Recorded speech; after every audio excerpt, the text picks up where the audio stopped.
देखलु Matthew पुस्तक तो आम मैंने स्टडी करूचु आउ से माथ्यू पुस्तक सात रे आउ सात रे सात आम मैंने देखुलु जो विषय जो जगार तीन गोटी विषय आम मैंने पाऊले कौन माग खोज आउ द्वार रे आघात कर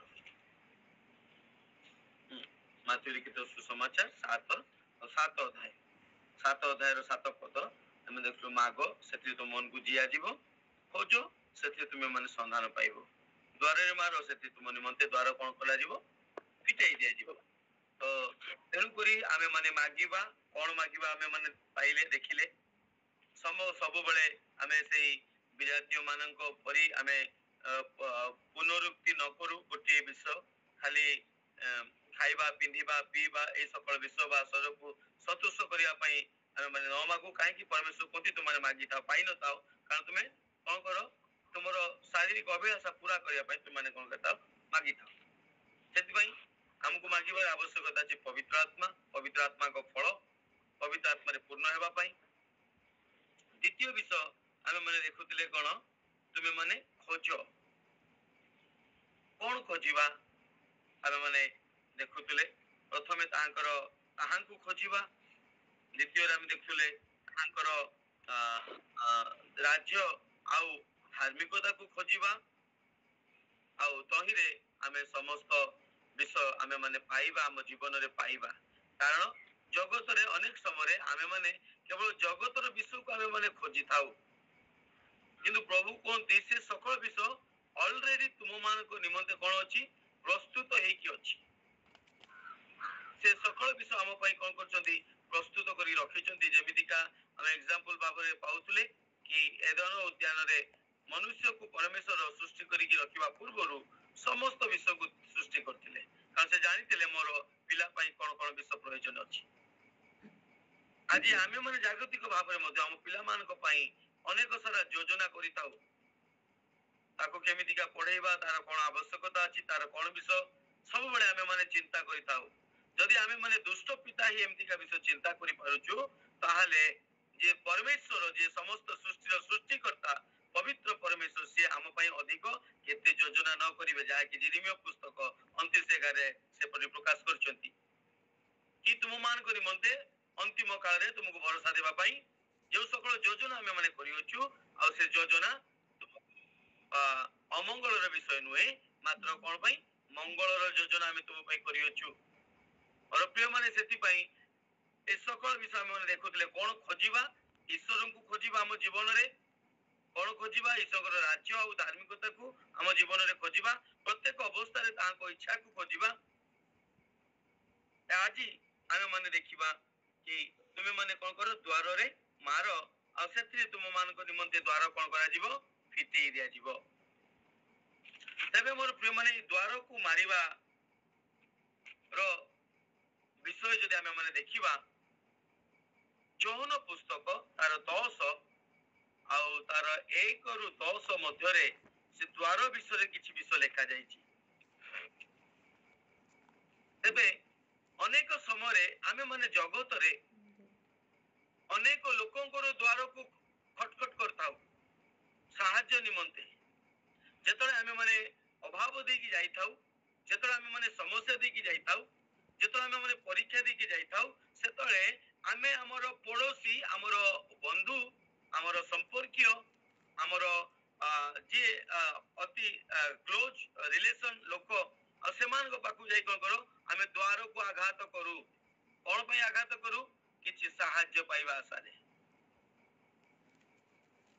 किंतु मोर प्रिय माने ईश्वर वाक्य कहे जो माने मनुष्य पर निर्भर करती से माने लज्जित हेबे जो माने मनुष्य ठारे भरोसा रखती जो माने मनुष्य ठारे किछि पाइबा पई आशा रखती ईश्वर वाक्य कहे से माने लज्जित हेबे सेति पई केउ द्वार रे हमको आघात करिबार आवश्यकता अछि ता हमको जानिबार आवश्यकता अछि केउ द्वार रे हमें माने आघात करिबा बा नक करिबा बा खटखट करिबा केउ द्वार रे आघात करिबार आवश्यकता अछि यौन पुस्तक 10 तार 1 रु 10 भितर आमे माने टिके जदी पढिबा आ से विषय आमे माने बुझी परिबा से स्थान के पढी जने टिके सहायता करिवे से स्थान पर लिखा जाए ସତ୍ୟ ସତ୍ୟ ମୁଁ ତୁମ୍ଭମାନଙ୍କୁ କହୁଅଛି ଯେ ଦ୍ୱାର ହଁ ଦେଇ ମେଷଶାଳାରେ ପ୍ରବେଶ ନ କରେ, ହଁ ମାତ୍ର ଅନ୍ୟ କୌଣସି ସ୍ଥାନରେ ଚଢ଼ି ପ୍ରବେଶ କରେ, ସେ ଚୋର ହଁ ଓ ଡକାୟତ। ହଁ ଅର୍ଥାତ୍ ମେଷ ଖୁଆଡ ଭିତରେ ପ୍ରବେଶ କରିବା ପାଇଁ ହେଲେ, ମେଷଶାଳା ଭିତରେ ପ୍ରବେଶ କରିବା ପାଇଁ ହେଲେ ଆଉ କେମିତି ପ୍ରବେଶ କରିବାର ଆବଶ୍ୟକତା ଅଛି? ଦ୍ୱାର ଦେଇକି। ଅନେକ ଲୋକ ଚେଷ୍ଟା କରନ୍ତି, ମୁଁ ଏପଟେ ଦେଇଯିବି, ସେପଟେ ଦେଇଯିବି, ସେପଟେ ଦେଇଯିବି, ଆଉ ଏମିତିକା କଲେ କଣ ହବ, ମୁଁ ସ୍ୱର୍ଗ ରାଜ୍ୟରେ ପ୍ରବେଶ କରିଯିବି। ମେଷ ଖୁଆଡ କହିଲେ ଏଇ ସ୍ଥାନରେ ଆଉ ସ୍ୱର୍ଗ ରାଜ୍ୟକୁ ବୁଝାଏ, ଈଶ୍ୱରଙ୍କ ରାଜ୍ୟକୁ ବୁଝାଏ, ଶାନ୍ତି, ଆନନ୍ଦ, ପ୍ରେମ, ପ୍ରଚୁରତାର ସ୍ଥାନକୁ ବା ରାଜ୍ୟକୁ ବୁଝାଏ। ଆଉ ଏ ସ୍ଥାନକୁ ପ୍ରବେଶ କରିବା ପାଇଁ ହେଲେ ଆମ ପ୍ରତ୍ୟେକଙ୍କୁ ଦ୍ୱାର ଦେଇକି ଯିବାର ଆବଶ୍ୟକତା ଅଛି। କିଛି ଲୋକ ଭାବନ୍ତି ମୁଁ ଏପଟେ ଗଲେ ବି ପହଞ୍ଚିବି, ସେପଟେ ଗଲେ ବି। ଅନେକ ଲୋକମାନଙ୍କର ଚିନ୍ତାଧାରା ଦେଖନ୍ତୁ, ଅନେକ ଲୋକମାନେ ଏପରିକା କୁହନ୍ତି ପୋଖରୀ ଗୋଟେ ତୁଠ ଚାରିଟା। ଗାଁ ମାନଙ୍କର ଦେଖିବେ ପୋଖରୀର ତୁଠ ଯାକ 3-4ଟା 4ଟା 5ଟା ଥିବ, ଚାରିପଟର ତୁଠ ଥିବ। ମାନେ ଏପଟ ଲୋକମାନେ ଏ ତୁଠକୁ ଯିବେ, ସେପଟ ଲୋକମାନେ ସେ ତୁଠକୁ ଯିବେ, ସବୁ ଯାଇକି ସେ ପୋଖରୀରେ ବ୍ୟବହାର କରିବେ, କିନ୍ତୁ 4 ପ୍ରକାର ତୁଠ ଥାଏ। ଈଶ୍ୱରଙ୍କ ରାଜ୍ୟକୁ ମଧ୍ୟ ଲୋକମାନେ ସେଇ ପ୍ରକାର କିଛି ବିଷୟ ଭାବନ୍ତି।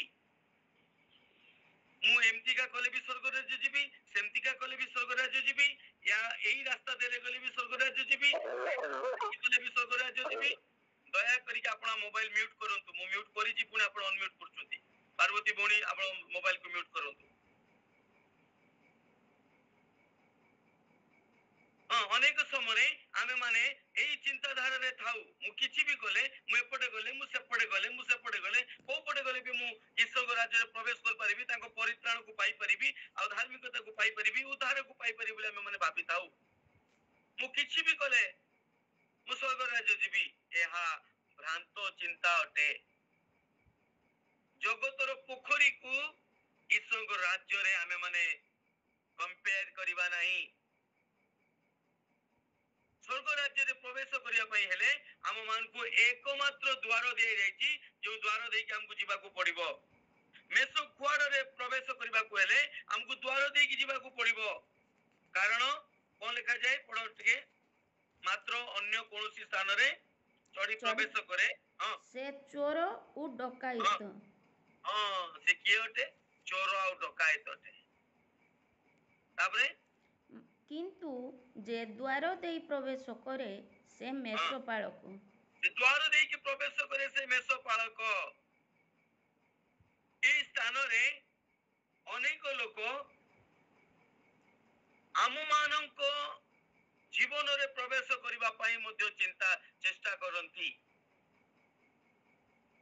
କିନ୍ତୁ ଯୀଶୁ କହିଲେ, ଦେଖ ମୁଁ ଦ୍ୱାରରେ ଥାଇ କଣ କରୁଛି? ଆଘାତ କରୁଛି। ରେଭେଲେସନରେ ଲେଖାଯାଇଛି, ମୁଁ ଦ୍ୱାରରେ ଥାଇକି କଣ କରୁଛି? ଆଘାତ କରୁଛି, ଆଉ ଯଦି କେହି ଖୋଲିବ ତାହେଲେ ମୁଁ ଭିତରକୁ ଆସିବି। ଏଠି ଦୁଇଙ୍କ ମଧ୍ୟରେ ପ୍ରବେଶ କରିବା ପାଇଁ ଆମେ ମାନେ ଚିନ୍ତା କରୁଛୁ। ପ୍ରଥମ ବିଷୟ, ସ୍ୱର୍ଗ ରାଜ୍ୟରେ ପ୍ରବେଶ କରିବା ପାଇଁ ଏକ ଦ୍ୱାର ଅଛି। ଦ୍ୱିତୀୟ ବିଷୟ, ପରମେଶ୍ୱର ମଧ୍ୟ ଆମ ମାନଙ୍କ ଜୀବନରେ ପ୍ରବେଶ କରିବା ପାଇଁ କେଉଁ ପଟେ ଚାହାନ୍ତି? ଦ୍ୱାର ଦେଇକି ଚାହାନ୍ତି। ସେ ଆପଣଙ୍କ ହୃଦୟ ଦେଇକି ଚାହାନ୍ତି, ସେ ଆପଣଙ୍କ ଇଚ୍ଛା ଦେଇକି ଚାହାନ୍ତି, ବାଧ୍ୟବାଧକତାରେ ନୁହେଁ। ଆପଣଙ୍କ କ୍ଷୁଧା ଦେଇକି ଦେଖିକି ପ୍ରବେଶ କରିବା ପାଇଁ ଚାହାନ୍ତି। କଣ ତାଙ୍କୁ ଆପଣଙ୍କ ଜୀବନରେ ପ୍ରବେଶ କରାଇବା ପାଇଁ ଚାହୁଁଛନ୍ତି କି? କଣ ତାଙ୍କ ପ୍ରଭୁତ୍ୱକୁ ଆପଣ ସ୍ୱୀକାର କରିବା ପାଇଁ ଚାହୁଁଛନ୍ତି କି? କଣ ତାଙ୍କର ମାଲିକାନାକୁ ଆପଣ ସ୍ୱୀକାର କରିବା ପାଇଁ ଚାହୁଁଛନ୍ତି କି? ତାଙ୍କ ବଶରେ ବା ତାଙ୍କ ଅଧୀନସ୍ଥ ହେଇ ରହିବା ପାଇଁ ଆପଣ ଚାହୁଁଛନ୍ତି କି? ଯଦି ଚାହୁଁଛନ୍ତି ତାହେଲେ ହିଁ ସେ କହନ୍ତି, ଦେଖ ମୁଁ ଦ୍ୱାରରେ ଥାଇକି କଣ କରୁଛି? ଆଘାତ କରୁଛି। ଆଉ ଯିଏ ଖୋଲିବ ମୁଁ କଣ କରିବି? ପ୍ରବେଶ କରିବି। ଯେ ଖୋଲିବ ନାହିଁ, ମୁଁ ଜବରଦସ୍ତି ପ୍ରବେଶ କରିବି ନାହିଁ। ଈଶ୍ୱରଙ୍କ ନିମନ୍ତେ କଣ ଆଜି ଆମ ଜୀବନରେ କ୍ଷୁଧା ଅଛି କି? କଣ ଆମେ ଈଶ୍ୱରଙ୍କ ରାଜ୍ୟରେ ପ୍ରବେଶ କରିବା ପାଇଁ ଚାହୁଁଛନ୍ତି କି? କଣ ଈଶ୍ୱରଙ୍କୁ ଆମ ଜୀବନରେ ଇଣ୍ଟରଫିୟର କରିବା ପାଇଁ ଆମେ ମାନେ ଚାହୁଁଛନ୍ତି କି? ସେଥିପାଇଁ ପଢନ୍ତୁ, ତାପରେ କଣ ଲେଖାଯାଏ 3ରେ, ଦ୍ୱାରୀ ତାହା ନିମନ୍ତେ ଦ୍ୱାର ଫିଟାଇ ଦିଏ, ପୁଣି ମେଷଗୁଡ଼ିକ ତାର ସ୍ୱର ଶୁଣନ୍ତି, ଆଉ ସେ ନିଜର ମେଷ ସବୁକୁ ନାମ ଧରି ଡାକି ବାହାର କରି ଘେନିଯାଏ। ସେ ନିଜର ମେଷ ସବୁକୁ ବାହାର କଲା ଉତ୍ତାରେ ସେମାନଙ୍କ ଆଗେ ଆଗେ ଚାଲେ ଓ ମେଷଗୁଡ଼ିକ ତାହାର ପଛେ ପଛେ ଚାଲନ୍ତି, କାରଣ ସେମାନେ ତାହାର ସ୍ୱର ଚିହ୍ନନ୍ତି। କିନ୍ତୁ ସେ ଅର୍ଥାତ୍ ଯଦି ଯଦି ଆମେ ମାନେ ଆଲାଉ କରୁଛୁ ଯୀଶୁଙ୍କୁ ଆମ ଜୀବନରେ ପ୍ରଭୁତ୍ୱ କରିବା ପାଇଁ, ଯଦି ଆମେ ତାହାଙ୍କର ବଶରେ ରହିବା ପାଇଁ ସ୍ୱୀକାର କରୁଛୁ, ଯଦି ତାହାଙ୍କର ମାଲିକାନାକୁ ଆମେ ଆମ ଜୀବନରେ ସ୍ୱୀକାର କରୁଛୁ, ଯଦି ଆପଣ ତ୍ରାଣକର୍ତ୍ତା ରୂପେ ଆମେ ତାହାଙ୍କୁ ଗ୍ରହଣ କରୁଅଛୁ, ତାହେଲେ ମୋର ପ୍ରିୟ ମାନେ ଲେଖାଯାଏ ତାହାଙ୍କର ମେଷ ମାନେ ତାହାଙ୍କ ରବ ମଧ୍ୟ ଶୁଣିବାର ଆବଶ୍ୟକତା ଅଛି। ଯଦି ଆମେ ଖ୍ରୀଷ୍ଟଙ୍କୁ ଆପଣ ଜୀବନରେ ଉଦ୍ଧାରକର୍ତ୍ତା ରୂପେ ସ୍ୱୀକାର କରୁଅଛୁ, ତାହେଲେ ମୋର ପ୍ରିୟ ମାନେ ପ୍ରତ୍ୟେକ ଦିନ ଆମେ ତାହାଙ୍କର କଥା ମାନିବାର ଆବଶ୍ୟକତା ଅଛି ବା ତାଙ୍କ ବାକ୍ୟ ଅନୁଯାୟୀ ଚାଲିବାର ଆବଶ୍ୟକତା ଅଛି। ତେବେ ଆମେ କହିପାରିବା ଆମେ ତାଙ୍କ ଖୁଆଡ଼ର ମେଷ ଆଉ ସେ ଆମର ପାଳକ। କାହିଁକି? ତାହାଙ୍କ ମେଷ ମାନେ କଣ କରନ୍ତି? ତାହାଙ୍କ ରବକୁ ଶୁଣନ୍ତି। ଆଉ ସେ ମେଷ ପାଳକ କଣ କରେ? ସେ ଖୁଆଡ଼ ଭିତରୁ ତାଙ୍କୁ ବାହାର କରି ନେଇକି ଯାଏ।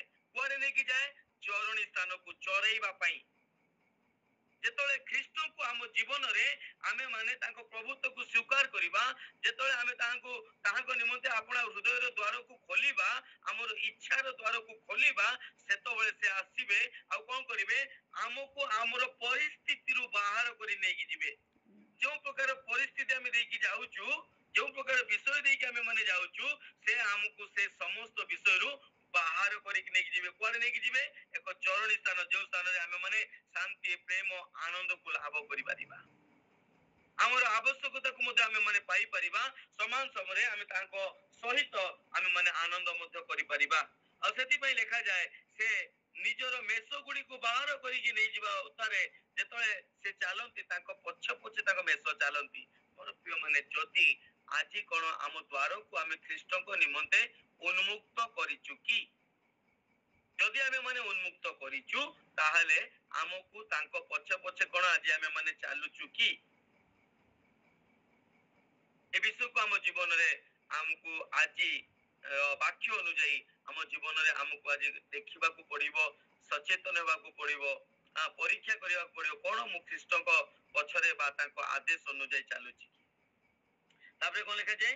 କିନ୍ତୁ ସେମାନେ ଅଚିହ୍ନା ଲୋକର ପଛେ ପଛେ କେବେ ହେଁ ଚାଲିବେ ନାହିଁ, ମାତ୍ର ତାହା ପାଖରୁ ପଳାଇଯିବେ, କାରଣ ସେମାନେ ଅଚିହ୍ନା ଲୋକମାନଙ୍କର ସ୍ୱର ଚିହ୍ନନ୍ତି ନାହିଁ। ଆଜି ଆପଣ କାହାର ସ୍ୱର ଚିହ୍ନୁଛନ୍ତି? ଖ୍ରୀଷ୍ଟଙ୍କର ସ୍ୱର ଚିହ୍ନୁଛନ୍ତି ନା ଅଚିହ୍ନା ଲୋକର ସ୍ୱର ଚିହ୍ନୁଛନ୍ତି? ଅନେକ ସମୟରେ ଆମେ ମାନେ ଅଚିହ୍ନା ଲୋକର ସ୍ୱର ଶୁଣିଥାଉ। କାହିଁକି ଶୁଣିଥାଉ? କାହିଁକି ନା କିଛି ପ୍ରଲୋଭନରେ ପଡି। ଆପଣ ମାନେ ଦେଖିବେ ଏବେ ଅନେକ ସମୟରେ ଯୋଉ ସାଇବର କ୍ରାଇମ ହଉଛି, ମୋବାଇଲରେ କଣ ହଉଛି, ଠକାମି ହେଉଛି। ଅନେକ ସମୟରେ ଆମେ ମାନେ ଦେଖିବେ ଅନଲାଇନରେ ଠକାମି ହେଉଛି। କଣ ଠକାମି ହେଉଛି? ଆପଣ କାହାକୁ ଚିହ୍ନି ନଥିବେ, ଜାଣି ନଥିବେ, କିନ୍ତୁ ଆପଣଙ୍କ ପାଖକୁ ଗୋଟେ କଲ୍ ଆସିବ।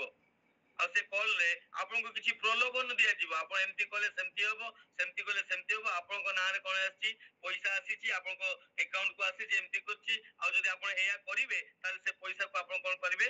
ପାଇପାରିବେ। ଆପଣ ମାନେ କଣ କରିବେ? ସାଙ୍ଗେ ସାଙ୍ଗେ ଆମେ ମାନେ ରେଡି ହେଇଯାଇଥାଉ। କାହିଁକି? କିଛି ପାଇବାର ପ୍ରଲୋଭନରେ। କିନ୍ତୁ ପରିଶେଷରେ କଣ ହେଇଥାଏ? ଆମେ କିଛି ପାଇନଥାଉ, କିନ୍ତୁ ଆମ ପାଖରେ ଯାହା ଥାଏ ସେ ଅଚିହ୍ନା ଲୋକ କଣ କରେ? ଠକିକି ସବୁ ବିଷୟ ନେଇଯାଏ। ତାପରେ ଆମେ ମାନେ କଣ କରିଥାଉ? କାନ୍ଦୁଥାଉ, ଏମିତି ହେଲା, ସେମିତି ହେଲା, ଏମିତି ହେଲା। ସେତେବେଳେ କିଛି କହିଲେ ଲାଭ ମିଳିବ ନାହିଁ। କିଏ କହିଥିଲା ଆପଣଙ୍କୁ ଅଚିହ୍ନା ଲୋକର ସ୍ୱର ଶୁଣିବା ପାଇଁ? କିଏ କହିଥିଲା ଆପଣ ଯାହାକୁ ଜାଣି ନାହାନ୍ତି ତା କଥାକୁ ମାନିବା ପାଇଁ? କିଏ କହିଥିଲା ତାର ବାକ୍ୟ ଅନୁଯାୟୀ ଆପଣଙ୍କୁ ଚାଲିବା ପାଇଁ? କିଏ କହିଥିଲା ଯେତେବେଳେ ସିଏ କହୁଥିଲା ତୁ ଏଇଆ କର, ସେଇଆ କର, ଏଇ ମୋବାଇଲକୁ ଏଇ ଚିହ୍ନକୁ କ୍ଲିକ କର, ସେ ନମ୍ବରକୁ କ୍ଲିକ କର? କିଏ କହିଥିଲା କରିବା ପାଇଁ? ଆପଣ ମାନେ କରୁଥିଲେ ଯେ ପ୍ରଲୋଭନ ପାଇଁ କରୁଥିଲେ। ମୋର ପ୍ରିୟ ମାନେ ତାଠାରୁ ଅତ୍ୟଧିକ ଚାଲାକ ଯେ ଆମର ଆତ୍ମିକ ଜୀବନରୁ ଆମର ଆଶୀର୍ବାଦକୁ ହରେଇବା ପାଇଁ ଚାହେଁ, ଆମ ଆଶୀର୍ବାଦରୁ ବଞ୍ଚେଇବା ପାଇଁ ଚାହେଁ ବା ଆମକୁ ବିନାଶ କରିବା ପାଇଁ ଚାହେଁ। ଏ ସାଇବର କ୍ରାଇମ ଠକ ଠାରୁ ଆହୁରି ଅତ୍ୟଧିକ ଭୟଙ୍କର। ସେଥିପାଇଁ ଆମେ କାହାର ସ୍ୱର ଶୁଣୁଛୁ? କଣ ଖ୍ରୀଷ୍ଟଙ୍କର ସ୍ୱର ଶୁଣୁଛୁ ନା ଅଚିହ୍ନା ଲୋକର ସ୍ୱର ଶୁଣୁଛୁ କିଛି ପାଇବା ଆଶାରେ? ସେଥିପାଇଁ ଆମେ ମାନେ ସଚେତନ ହେବାର ଆବଶ୍ୟକତା ଅଛି। ତାପରେ ଯୀଶୁ ସେମାନଙ୍କୁ ହଁ ଏହି ଉପମା କହିଲେ, ହଁ କିନ୍ତୁ ଯୀଶୁ ଏହିପରି ଏମାନଙ୍କୁ କଣ କଲେ, ଉଦାହରଣ କହିଲେ। ହଁ କିନ୍ତୁ ସେ ସେମାନଙ୍କୁ ଯାହା ଯାହା କହୁଥିଲେ ହଁ ସେଇ ସବୁ କ'ଣ ବୋଲି ସେମାନେ ବୁଝିଲେ ନାହିଁ। ହଁ କଣ କହୁଛନ୍ତି ସେମାନେ ବୁଝିଲେ ନାହିଁ। କାହିଁକି? ସେମାନେ ଯାହା ଦେଖୁଥିଲେ ସେଇ ବିଷୟକୁ ବୁଝୁଥିଲେ, ଜଗତର ବିଷୟକୁ ଦେଖୁଥିଲେ ଆଉ ସେଇ ବିଷୟକୁ ଜାଣୁଥିଲେ, କିନ୍ତୁ ଯୀଶୁ ଯାହା କହୁଥିଲେ ସେ ବିଷୟକୁ ବୁଝି ପାରିଲେ ନାହିଁ। ଆଜି ମଧ୍ୟ ଅନେକ ଲୋକ ଆମେ ମାନେ ଅଛୁ, ଖ୍ରୀଷ୍ଟ ଆମ ଜୀବନରୁ କଣ ଚାହାନ୍ତି, କଣ ଇଚ୍ଛା କରନ୍ତି, ଆମେ କଣ କରୁ, କେମିତିକା ଜୀବନ କାଟିବା ପାଇଁ ଖ୍ରୀଷ୍ଟ ଆମକୁ ଚାହାନ୍ତି ଆମ ଜୀବନରୁ, ସେ ବିଷୟକୁ ଆମେ ମାନେ ବୁଝି ପାରି ନଥାଉ। ବୁଝିବା ପାଇଁ ଅନେକ ସମୟରେ ଆମେ ମାନେ ଅବହେଳା କରିଥାଉ। ତାପରେ ତେଣୁ ଯୀଶୁ ହୁଁ, ପୁନର୍ବାର କହିଲେ, ତେଣୁ ସତ୍ୟ ଯୀଶୁ ପୁନର୍ବାର କହିଲେ, ସତ୍ୟ ସତ୍ୟ ମୁଁ ତୁମ୍ଭମାନଙ୍କୁ କହୁଅଛି, ସତ୍ୟ ସତ୍ୟ ମୁଁ ତୁମମାନଙ୍କୁ କହୁଅଛି। ସତ୍ୟ ସତ୍ୟ ଆଉ ମୁଁ, ଖ୍ରୀଷ୍ଟ କିଏ? ସତ୍ୟ, ତ୍ରିବାର ସତ୍ୟ କରିକି ମୁଁ ତୁମମାନଙ୍କୁ କହୁଅଛି। କଣ କହୁଅଛି? ମୁଁ ମେଷଗୁଡ଼ିକର ଦ୍ୱାର। ହାଲେଲୁୟା। ମେଷ ମାନଙ୍କର ଦ୍ୱାର କିଏ? ପ୍ରଭୁ ଯୀଶୁ ଖ୍ରୀଷ୍ଟ ଅଟନ୍ତି। ଆମ ମାନଙ୍କର ଦ୍ୱାର କିଏ? ପ୍ରଭୁ ଯୀଶୁ ଖ୍ରୀଷ୍ଟ ଅଟନ୍ତି। କାହିଁକି? ମେଷ ମାନେ କିଏ? ବିଶ୍ୱାସୀ ମାନେ, ଆମେ ମାନେ ତାଙ୍କ ଚରଣ ସ୍ଥାନର ମେଷ ଅଟୁ। ସେ ଆମର ମେଷ ପାଳକ ଅଟନ୍ତି ଆଉ ସେ ହିଁ ଆମ ମାନଙ୍କର ଦ୍ୱାର ଅଟନ୍ତି। ଯଦି ଆମେ ତାଙ୍କ ଦେଇକି ନ ଯିବା, କଣ ଲେଖାଯାଏ? ତାପରେ ପଢନ୍ତୁ ଟିକେ। ହଁ, ଯେତେ ଜଣ ମୋ ପୂର୍ବରେ ଆସିଅଛନ୍ତି ଯେତେ ଜଣ ମୋ ପୂର୍ବରେ ଆସିଛନ୍ତି ସେମାନେ ସମସ୍ତେ ଚୋର ଓ ସେମାନେ ସମସ୍ତେ ଡକାୟତ ଚୋର ଓ ଡକାୟତ। ଓ ଡକାୟତ। ଖ୍ରୀଷ୍ଟ କହୁଛନ୍ତି, ତୁମେ ମତେ ଜାଣିବା ପୂର୍ବରୁ ଯେଉଁମାନଙ୍କୁ ଜାଣିଥିଲ, ତୁମେ ମତେ ଜାଣିବା ପୂର୍ବରୁ ଯେଉଁମାନେ ତୁମ ଜୀବନରେ ଆସିଛନ୍ତି, ଅନେକ ସାରା ବିଷୟ କହିଛନ୍ତି, ସେମାନେ କଣ ଅଟନ୍ତି? ଚୋର ଅଟନ୍ତି। ଆଉ କଣ ଅଟନ୍ତି? ଡକାୟତ ଅଟନ୍ତି। କାହିଁକି? ଚୋର ଆଉ ଡକାୟତ କଣ କରନ୍ତି? ବଦ୍ଧ କରନ୍ତି। ଆପଣ ଆଶୀର୍ବାଦକୁ ଚୋରି କରି ନେଇଯାଆନ୍ତି, ଆପଣଙ୍କ ଜୀବନକୁ ବଦ୍ଧ କରିଦିଅନ୍ତି। ତାପରେ କିନ୍ତୁ ମେଷ ହଁ, ସବୁ ସେମାନଙ୍କ କଥା ଶୁଣିଲେ ନାହିଁ। କିନ୍ତୁ ମେଷ ସବୁ ସେମାନଙ୍କ କଥା ଶୁଣିଲେ ନାହିଁ। କୋଉମାନେ ଶୁଣିବେ ନାହିଁ? ଯୋଉମାନେ ପ୍ରକୃତରେ ଯୀଶୁଙ୍କର ମେଷ ହେଇଥିବେ, ସେମାନେ ଏଇ ପ୍ରକାର ପରୀକ୍ଷା ପ୍ରଲୋଭନର ବିଷୟ ପାଇଲେ ବି ସେମାନେ ଶୁଣିବେ ନାହିଁ, ସେମାନେ ତାଙ୍କ ଆଜ୍ଞା ଅନୁଯାୟୀ ଚାଲିବେ ନାହିଁ। ତାପରେ ମୁଁ ଦ୍ୱାର, ମୁଁ ଦ୍ୱାର। ଯଦି କେହି ମୋ ଦେଇ ପ୍ରବେଶ କରେ ଯୀଶୁ କହୁଛନ୍ତି ମୁଁ ଦ୍ୱାର, ଆଉ ଯଦି କେହି ମୋ ଦେଇକି ଯିବ, ତାହା ହେଲେ ସେ ରକ୍ଷା ପାଇବ। କଣ ପାଇବ? ସେ ରକ୍ଷା ପାଇବ, ଉଦ୍ଧାର ପାଇବ, ନର୍କରୁ ରକ୍ଷା ପାଇବ, ନର୍କ ଯନ୍ତ୍ରଣାରୁ ରକ୍ଷା ପାଇବ, ଈଶ୍ୱରଙ୍କ କ୍ରୋଧରୁ ରକ୍ଷା ପାଇବ। ଆଉ ସେ ଦ୍ୱାର କିଏ? ଖ୍ରୀଷ୍ଟ ଅଛନ୍ତି। ତାପରେ ଏବଂ ଭିତରକୁ ଆସି ଓ ହୁଁ, ବାହାରକୁ ଯାଇ ହୁଁ, ଚରା ପାଇବ। କଣ ପାଇବ? ଚରା ପାଇବ, ମାନେ ତାର ଆବଶ୍ୟକତାକୁ ସେ ପାଇବ। ତୁମେ କାହା ପଛରେ ଯାଉଛ? କାହାର ରୋଗକୁ ତୁମେ ଶୁଣୁଛ? ଚରା ପାଇବା ପାଇଁ, ଲାଭ ପାଇବା ପାଇଁ, ଆଶୀର୍ବାଦ ପାଇବା ପାଇଁ, ମଙ୍ଗଳ ଦାନ ପାଇବା ପାଇଁ କାହାର ରୋଗ ଶୁଣୁଛ? ମୋର ପ୍ରିୟ ମାନେ, ଖ୍ରୀଷ୍ଟ ଆମ ମାନଙ୍କର ଦ୍ୱାର ଅଟନ୍ତି। କୋଉ ଦ୍ୱାରରେ ଆପଣ ଯାଇକି ନକ୍ କରୁଛନ୍ତି, ଆଘାତ କରୁଛନ୍ତି, ମୋ ପାଇଁ ଟିକେ ଦ୍ୱାର ଖୋଲ? କୋଉ ଦ୍ୱାରରେ କହୁଛନ୍ତି ମତେ ଟିକେ ସାହାଯ୍ୟ କର? ଆଜି ଆମକୁ ଚିନ୍ତା କରିବାର ଆବଶ୍ୟକତା ଅଛି। କାହିଁକି? ଆମ ମାନଙ୍କର ଦ୍ୱାର କିଏ? ପ୍ରଭୁ ଯୀଶୁ ଖ୍ରୀଷ୍ଟ ଅଟନ୍ତି ଆମ ମାନଙ୍କର ଦ୍ୱାର। ସେଥିପାଇଁ ଆମେ ଖ୍ରୀଷ୍ଟଙ୍କ ଠାରେ ନକ୍ କରିବାର ଆବଶ୍ୟକତା ଅଛି। ଖ୍ରୀଷ୍ଟଙ୍କ ଠାରେ ଆଘାତ, ଦ୍ୱାରକୁ ଆଘାତ କରିବାର ଆବଶ୍ୟକତା ଅଛି। ତହିଁରେ ସେ ଆମ ନିମନ୍ତେ କଣ କରିବେ? ଦ୍ୱାର ଖୋଲିବେ। ଆଉ ତାପରେ କଣ ଲେଖାଯାଏ? ଚୋର କେବଳ ଚୋରି, ହଁ ବଧ ଓ ହଁ, ବିନାଶ କରିବା ନିମନ୍ତେ ଆସେ। ଚୋର କେବଳ ଚୋରି, ବଧ, ବିନାଶ କରିବା ପାଇଁ ଆସେ।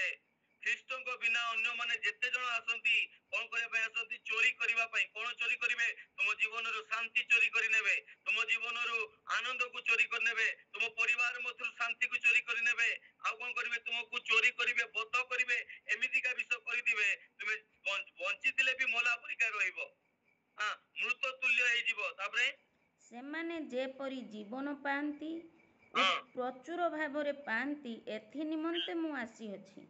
କିନ୍ତୁ ଖ୍ରୀଷ୍ଟଙ୍କ ଦ୍ୱାର ଦେଇକି ଯିଏ ଯିବ, ଖ୍ରୀଷ୍ଟଙ୍କ ଦ୍ୱାରକୁ ଯିଏ ଆଘାତ କରିବ, ଖ୍ରୀଷ୍ଟଙ୍କ ଦ୍ୱାର ପ୍ରବେଶ ଦେଇକି ଯିଏ ପ୍ରବେଶ କରିବ, ଅର୍ଥାତ୍ ତାହାଙ୍କ ଆଜ୍ଞା ଅନୁଯାୟୀ ଯିଏ ଚାଲିବ, ତାଙ୍କ ଇଚ୍ଛା ଅନୁଯାୟୀ ଯିଏ ଚାଲିବ, ସେ କଣ ପାଇବ? ଜୀବନ ପାଇବ। से अनंत जीवन पाइब, से अनंतकालीन शांति पाइब, से अनंतकालीन आशीर्वाद पाइब, से अनंतकालीन मंगल दान पाइब। सेति मोर प्रिय माने केउ द्वार रे आज आमे माने आघात करूछु से विषय को हमकु चिंता करिवार आवश्यकता अछि। कारण मेष पालक ही उत्तम मेष पालक कोन करे मेष मानक पई जीवन दिए, किंतु जे बर्तन ग्राहक हेतिबो, जे उपयुक्त मेष पालक हेइ नथिबो, समस्या आसिले कोन करिवो से छाड़ी की पळेइबो। फॉर एग्जांपल कहूची, जदि आपण छेली मुनिबा पई नउचंती जंगल को,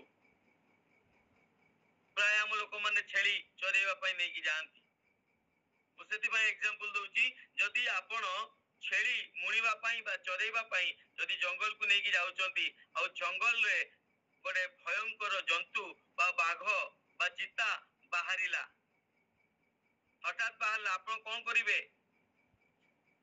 जदि निजर छेली हेतिबो ताले चिंता करिवे मु बंचीबी, पुणी मोर छेली मानकु मध्ये कोन करिवि मु आगे सुरक्षा देबी। काहेकि 8टा छेली 10टा छेली 15टा छेली 20टा छेली केते टंका मोर नष्ट होई जिवो, मोर छेली माने मरि जिवे। आपण चेष्टा करिवे आपनको छेली को बंचेबा पई, किंतु जदि आपण आउ कहा पाखरु पैसा नै की तार छेली चलेबा को जाइतिबे, कोन करिवे? जेतले समस्या आसीबो, जेतले बाघ आसीबो, जेतले कष्ट आसीबो, सेतले आपण कोन करिवे? आगे निज जीवन बंचिया पई कोन करिवे? दौड़ी की पळेइबे।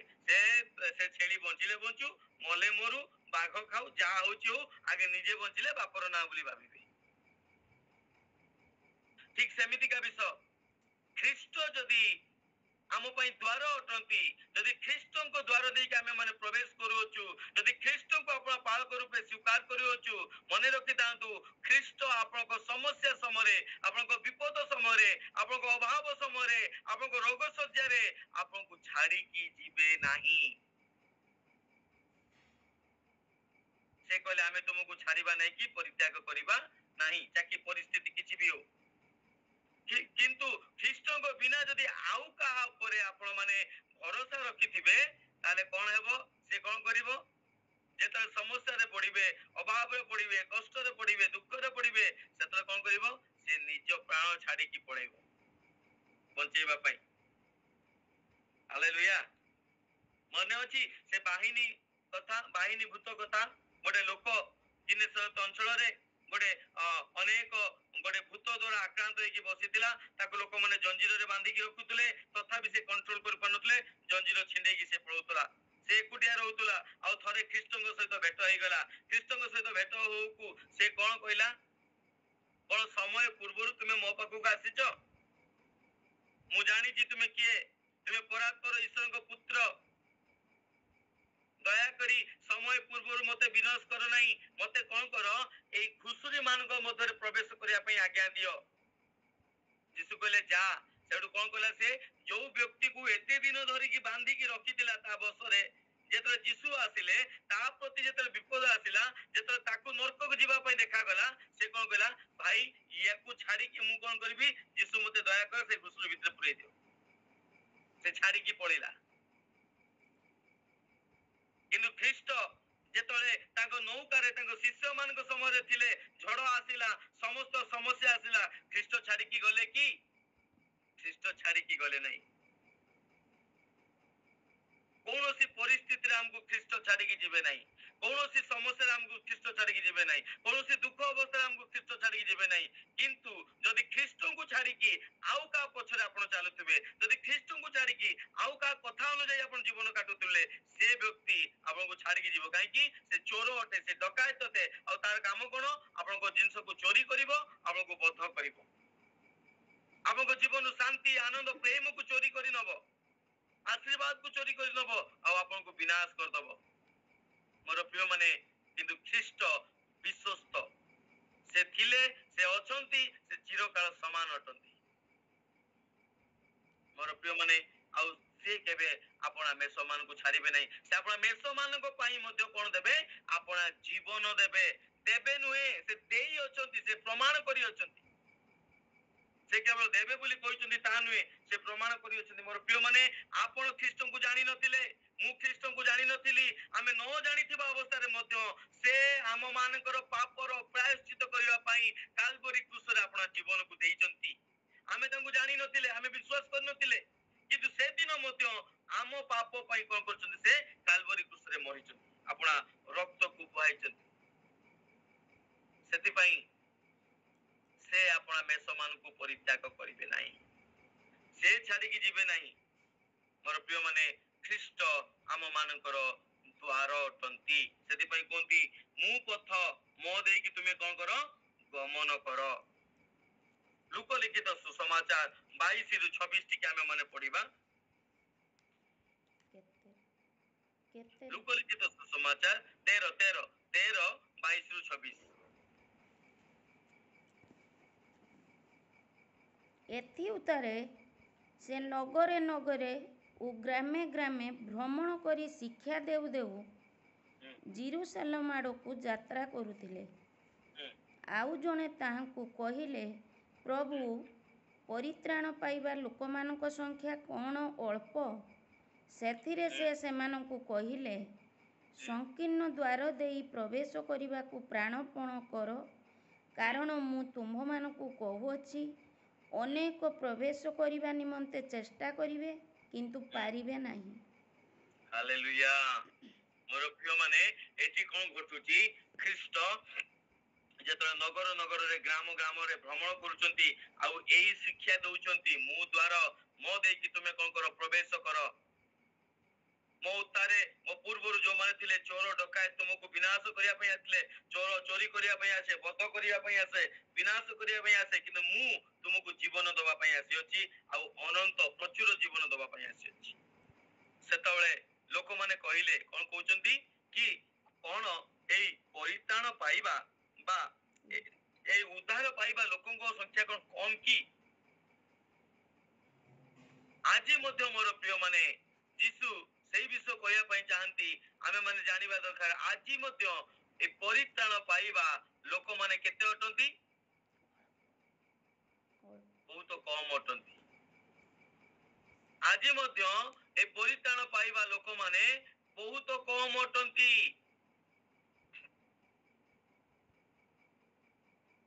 କାହିଁକି? ଯୀଶୁ ତାଙ୍କୁ କଣ କହିଲେ, କଣ କହିଲେ, କଣ ପଢିଲେ ଆପଣ? ଯୀଶୁ ତାଙ୍କୁ କହିଲେ, ସଂକୀର୍ଣ୍ଣ ଦ୍ୱାର ଦେଇକି ପ୍ରବେଶ କରିବାକୁ ପ୍ରାଣପଣ କର।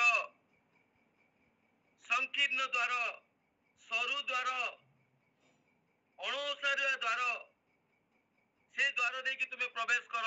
ଯୋଉଟା ଚଉଡା ପ୍ରଶସ୍ତ ଦ୍ୱାର ଅଛି, ତୁମେ ଇଜିରେ ପଳେଇବ ବୋଲି ଭାବୁଛ, ସେଇଟା ହେଇପାରିବ ନାହିଁ। ତୁମେ ପରିତ୍ରାଣ ଇଜିରେ ସହଜରେ ପାଇପାରିବ ନାହିଁ। ତୁମେ ଭାବ ନାହିଁ, ତୁମେ ଚଉଡା ଦ୍ୱାର ମାନେ ମନ ଇଚ୍ଛା ଦ୍ୱାରରେ ଚାଲିବ। ଚଉଡା ରାସ୍ତା ମାନେ କଣ, ପ୍ରଶସ୍ତ ରାସ୍ତା ମାନେ କଣ, ତୁମ ମନର ଇଚ୍ଛା ଅନୁଯାୟୀ ତୁମେ ଚାଲିବ। ସଂକୀର୍ଣ୍ଣ ଦ୍ୱାର ମାନେ କଣ, ଈଶ୍ୱରଙ୍କ ଆଜ୍ଞା ଅନୁଯାୟୀ ତୁମେ ଚାଲିବ। ଯେତେବେଳେ ସଂକୀର୍ଣ୍ଣ ଦ୍ୱାର ଦେଇକି ଯାଉ, ସେତେବେଳେ ଆମକୁ ଟିକେ କଣ ଲାଗେ, ଫ୍ରି ଆମେ ହେଇପାରିନଥାଉ। ଆମ ନିଜ ଆମେ ଟିକେ ସମ୍ପୂର୍ଣ୍ଣ ଫ୍ରି ରୂପେ ଚାଲି ପାରିନଥାଉ। ଅଣଓସାରିଆ ରାସ୍ତାରେ, କମ ଚଉଡା ରାସ୍ତାରେ ଆମକୁ ଜଗି ମାପିକି ଚାଲିବାକୁ ପଡେ। କିନ୍ତୁ ପ୍ରଶସ୍ତ ରାସ୍ତାରେ କଣ, ମନ ଇଚ୍ଛା ଇଆଡେ ସିଆଡେ ଇଆଡେ ସିଆଡେ ଚାଲିପାରୁ। କିନ୍ତୁ ଖ୍ରୀଷ୍ଟ କୁହନ୍ତି, ତୁମେ ସଂକୀର୍ଣ୍ଣ ଦ୍ୱାର ଦେଇକି ଯାଅ। ପ୍ରଶସ୍ତ ଦ୍ୱାର କୁଆଡେ ନେଇକି ଯିବ, ନର୍କକୁ ନେଇକି ଯିବ। ତୁମ ମନ ଇଚ୍ଛା ଦ୍ୱାରା ଯଦି ତୁମେ ଚାଲିବ, କୁଆଡେ ପହଞ୍ଚିବ, ନର୍କକୁ ଯାଇକି ପହଞ୍ଚିବ। କିନ୍ତୁ ତୁମେ ମାନେ କଣ କର, ଯଦି ପରିତ୍ରାଣ ପାଇବା ପାଇଁ ଚାହୁଁଛ, ଯଦି ଉଦ୍ଧାର ପାଇବା ପାଇଁ ଯାଉଛ, ଯଦି ସ୍ୱର୍ଗ ରାଜ୍ୟର ଅଂଶୀଦାର ହେବା ପାଇଁ ଚାହୁଁଛ, ତାହେଲେ କଣ କର, ଏଇ ସଂକୀର୍ଣ୍ଣ ଦ୍ୱାର ଦେଇକି ଚାଲ। ଅର୍ଥାତ୍ ହେଇପାରେ କଷ୍ଟ ଲାଗୁଛି, ହେଇପାରେ ଆମକୁ ବାଧା ଲାଗୁଛି, ହେଇପାରେ ଆମକୁ ଫ୍ରିରେ ଆମେ ଇଚ୍ଛାରେ ଚାଲି ପାରିବା ନାହିଁ, କିନ୍ତୁ ଆମକୁ କେମିତି ଯିବାର ଅଛି, ଈଶ୍ୱରଙ୍କ ଈଶ୍ୱରଙ୍କ ଆଜ୍ଞାର ବାଧ୍ୟତା ହିଁ ଆମକୁ ଚାଲିବାର ଆବଶ୍ୟକତା ଅଛି। ସେଥିପାଇଁ କଣ ଲେଖାଯାଏ, କାରଣ ମୁଁ ତୁମ୍ଭମାନଙ୍କୁ କହୁଅଛି, ଅନେକେ ପ୍ରବେଶ କରିବା ନିମନ୍ତେ ଚେଷ୍ଟା କରିବେ, କିନ୍ତୁ ପାରିବେ ନାହିଁ। ଆଜି ଆମେ ଅନେକ ଲୋକ ଚେଷ୍ଟା କରୁଛୁ ପ୍ରବେଶ କରିବା ପାଇଁ।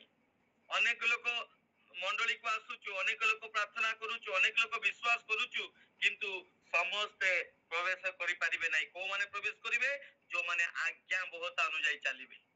ଖାଲି ମଣ୍ଡଳୀକୁ ଆସିଲେ ହେବ ନାହିଁ, ଖାଲି ବାପ୍ତିସ୍ମ ନେଲେ ହେବ ନାହିଁ, ଖାଲି ଯୀଶୁଙ୍କୁ ବିଶ୍ୱାସ କଲେ ହେବ ନାହିଁ, ଖାଲି ଖ୍ରୀଷ୍ଟିଆନଙ୍କ ଲକେଟ ପକେଇଦେଲେ ହେବ ନାହିଁ। कौन दरकार यीशु कहले तुम कि मते प्रेम करूछ मोर आज्ञा को कौन करो पालन करो कारण आज्ञा बहता मेषो मेध ठारू होम बलि ठारू परमेश्वर निकटे कौन अटे उत्तम अटे ग्रहणीय अटे सुग्राह्य अटे आम बलिदान ठारू मध्य परमेश्वर चाहती आम अधिका कौन हेउ आज्ञा बह हेउ सेतिपई परमेश्वर वाक्य स्थान रे यीशु निजे आ कौन कहउचंती आउ अनेक चेष्टा करिवे किंतु जाई परिबे नहीं काई जाई परिबे नहीं अनेकंकर निद खुलिबो नहीं पांचटा बेले प्रार्थना करिया पई अनेकंकर ईश्वर को आज्ञा बहता हवा पई इच्छा करिवे नहीं अनेक लोक मंडली को आसीबा पई इच्छा करिवे नहीं अनेक लोक सहभागितारे रहिया पई इच्छा करिवे नहीं अनेक लोक मंडली रो बा ईश्वर को वाक्य अनुଯାୟୀ डिसिप्लिन रे शृंखला रे जीवन काटिबा पई इच्छा करिवे नहीं से माने इच्छा तो करंती मु स्वर्ग राज्य को जीवी किंतु जाई परिबे नाही काहे कि से माने निजरो इच्छा अनुଯାୟୀ चलीबा पई चाहंती ताबे पढंतु टिके गृहकर्ता उठी द्वार बंद कला उतारे जेतेबेले तुम्भे माने बाहरे ठिया होई रहिबो गृहकर्ता उठी कौन करिवे द्वार बंद करिवे समय आसुची द्वार बंद हो जीवो आजी द्वार खुला अछि आजी यीशु को विश्वास करिकी तांको आज्ञा बहता है कि अनंत जीवन पाइबा पई आजी द्वार खुला अछि किंतु सब बेले खुला रहइबो नहीं द्वारकर्ता उठी की कौन करिवे द्वार को बंद करिवे समय आसुची यीशु कहंती प्रकाशित वाक्य ए 2:12 रे कहंती देखो आम्बे शीघ्र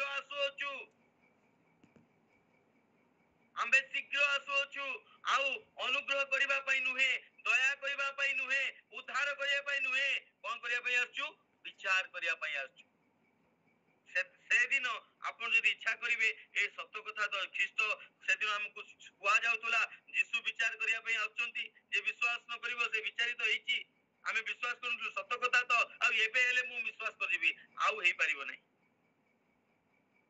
आजी समय अछि निजको परिवर्तन करिया पई आजी समय अछि तांको ठारे अपेक्षा करिया पई आजी समय अछि तांको द्वार को आघात करिया पई आजी समय अछि इच्छा करिया पई मु ख्रीष्टंको देई कि जीवी ख्रीष्टंको इच्छा अनुଯାୟୀ चलीबी तेबे आमे माने अनंत जीवन पाई परिबा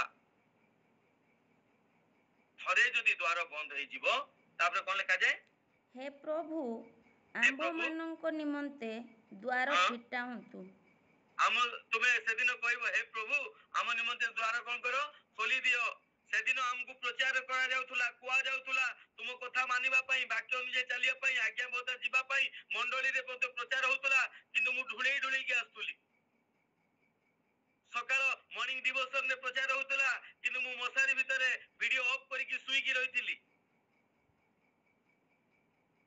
एबे खोली दियो प्रभु कोन कहबे से एहा कही द्वार रे मारिबाकू लागिबो ए से तोरे दी हाथ मारिबो आज तो गोटे हाथ न करू न सेतर कोन करिवो धड़ धड़ करियो प्रभु खोलो खोलो खोलो प्रभु कोन कहबे सेतेबेले से तुम्भ मानकू उत्तर देबे तुम्भे माने केउ स्थानर लोक ताहा मु जाने नाही भाई ओ दुनिया रु आछो तुमे मु तुमको चिनी नाही कि जानी नाही काहे कि मो घर भीतर प्रवेश करिया को देबी थरे द्वार बंद होई गला परे ख्रीष्ट आपण मान को अस्वीकार कर देबे आपण माने तापरे कहिबे कोन कहिबे पढंतु टिके फटाफट से समय रे तुम्भे माने कहिबाकू लागिबो आम्भे माने आपणको साक्षात रे भोजन पान कलु पुणी आपण आपणको साक्षात रे कोन कलु भोजन पान कलु प्रभु आमे सेदिन मंडली रे वाक्य को सुनुतुलु भोजन करूतुलु जो वाक्य दिया होतला आमे सुनुतुलु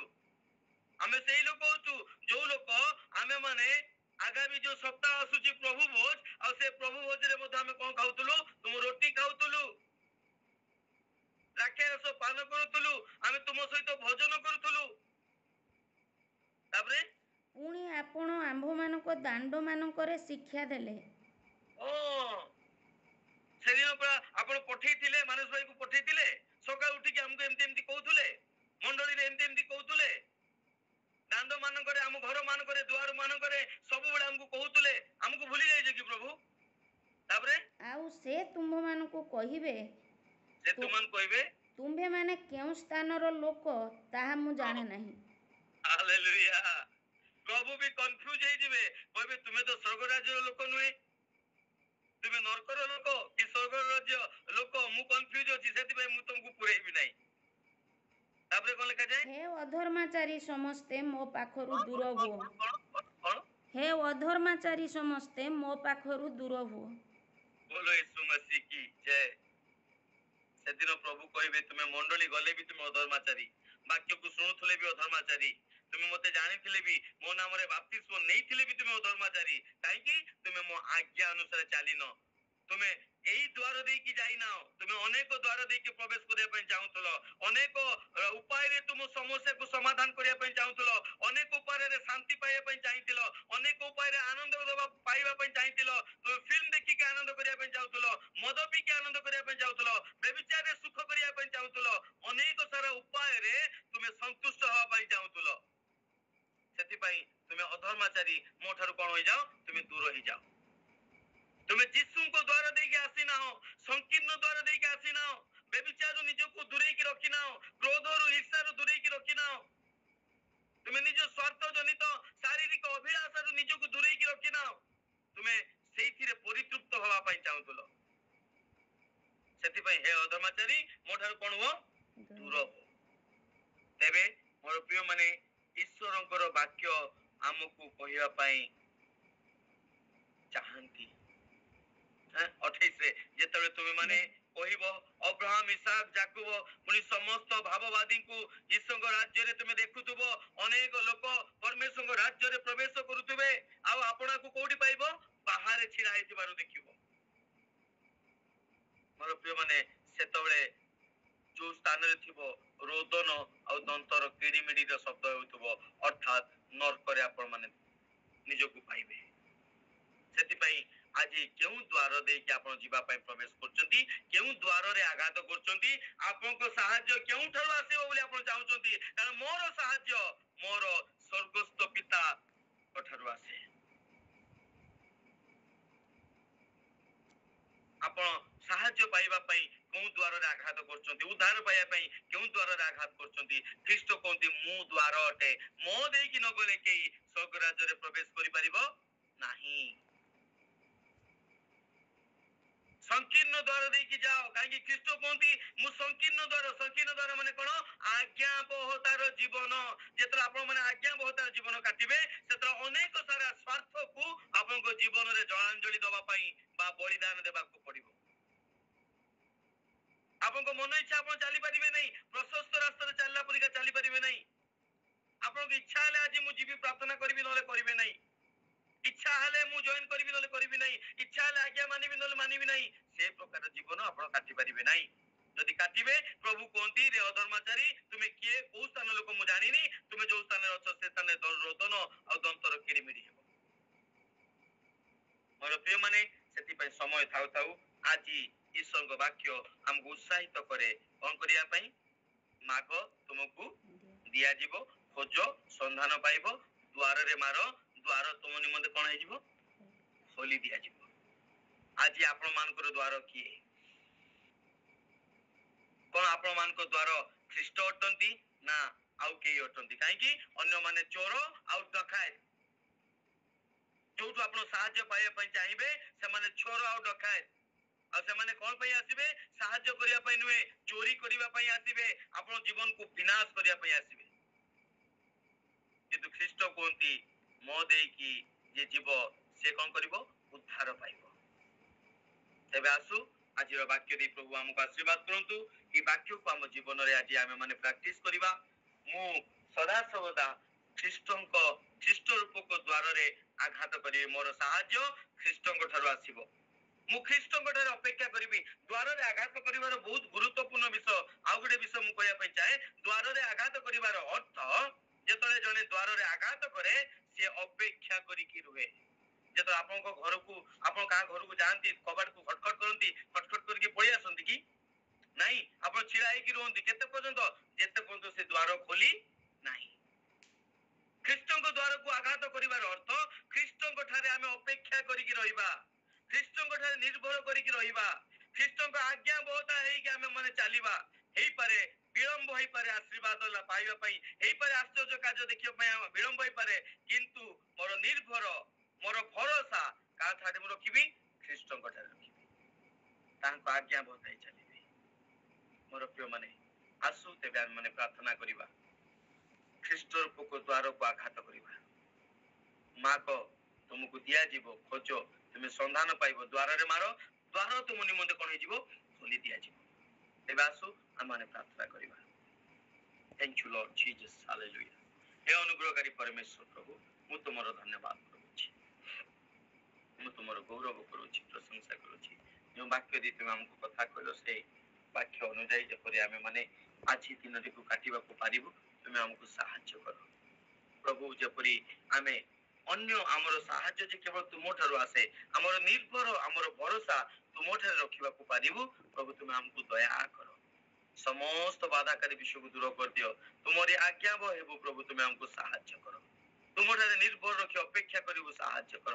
ସଂକୀର୍ଣ୍ଣ ପଥ ଦେଇ ଯିବୁ ପ୍ରଭୁ, ହେଇପାରେ ତୁମର ଆଜ୍ଞା ପାଳନ କଲା ବେଳେ ଆମର ଅନେକ ସ୍ୱାର୍ଥକୁ ଆମକୁ ବଳିଦାନ ଦେବାକୁ ପଡିପାରେ, ହେଇପାରେ ଅନେକ ସମୟରେ ପ୍ରଭୁ ଯେତେବେଳେ ଆମେ ତୁମର ଇଚ୍ଛାକୁ ପୁରା କରିବା ପାଇଁ ଯିବୁ, ଆମ ନିଜ ଇଚ୍ଛାକୁ ଆମେ ମାନେ ଜଳାଞ୍ଜଳି ଦେବାକୁ ପଡିପାରେ, ତଥାପି ପ୍ରଭୁ ତୁମେ ଆମକୁ ସାହାଯ୍ୟ କର, ଆମକୁ ବଳ ଦିଅ, ଆମକୁ ଶକ୍ତି ଦିଅ, ଆମେ ତୁମ ଇଚ୍ଛା ଅନୁଯାୟୀ ଚାଲିବାକୁ ପାରିବୁ, ତୁମ ଇଚ୍ଛା ଅନୁଯାୟୀ ଜୀବନ କାଟିବାକୁ ପାରିବୁ, ତୁମ ଇଚ୍ଛା ଅନୁଯାୟୀ ପ୍ରଭୁ ଆମେ ଆଜିର ଦିନକୁ ଯେପରି ଆମେ ମାନେ ବଞ୍ଚିବାକୁ ପାରିବୁ, ତୁମେ ଆମକୁ ସାହାଯ୍ୟ କର। ତୁମ ଆଜ୍ଞା ମହତା ଠରା, ତୁମଠାରେ ନିର୍ଭର ରଖିବା ଦ୍ୱାରା, ତୁମଠାରେ ଭରସା ରଖିବା ଦ୍ୱାରା, କାରଣ ଆମର ସାହାଯ୍ୟ ସ୍ୱର୍ଗସ୍ଥ ପିତାଙ୍କ ଠାରୁ ଆସେ। ପ୍ରଭୁ ତୁମେ ଆମକୁ ଦୟା କର, ଏ ବାକ୍ୟ ଆମ ଜୀବନରେ 100 ଗୁଣ ଫଳ କରୁ। ଯୀଶୁ ଖ୍ରୀଷ୍ଟଙ୍କ ନାମରେ ସମସ୍ତ ପ୍ରାର୍ଥନା ମାଗୁଛି।